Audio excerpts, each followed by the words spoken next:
¿Qué haces aquí, Óscar? Os lo digo, ven. Es un secreto, es un secreto.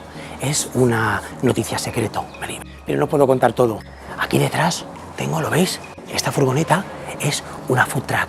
¿Sabéis para qué? Ya lo he dicho. Que ya he dicho para qué es. Que el secreto era que tengo una food truck aquí detrás. ¿Sabéis para cuándo?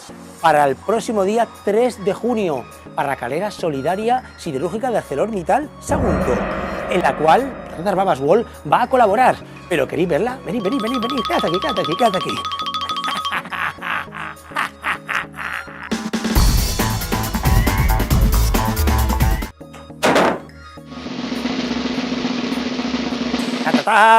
Esta va a ser la food truck que vamos a tener en la carrera siderúrgica de ArcelorMittal el próximo día 3 de junio. Aquí empezaremos a poner patatas bravas, aquí, para todos.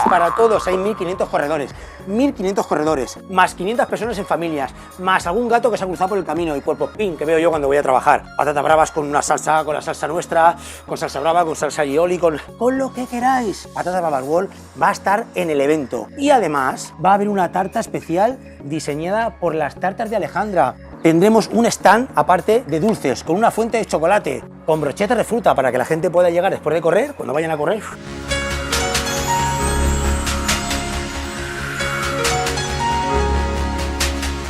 Ellos, no yo no corro nada, con su brocheta de fruta, mojarla en chocolate y comérsela, para recuperarse, ¿no? De esos 10 kilómetros. ¿Son 10 kilómetros? Creo que sí. Y si no, cada uno que corra lo que quiera. Además tendremos galletas conmemorativas con el logo de la carrera de ArcelorMittal. Es que no lo podéis perder. Próximo día 3 de junio, carrera siderúrgica solidaria, ArcelorMittal, Patatas Bravas World y ArcelorMittal.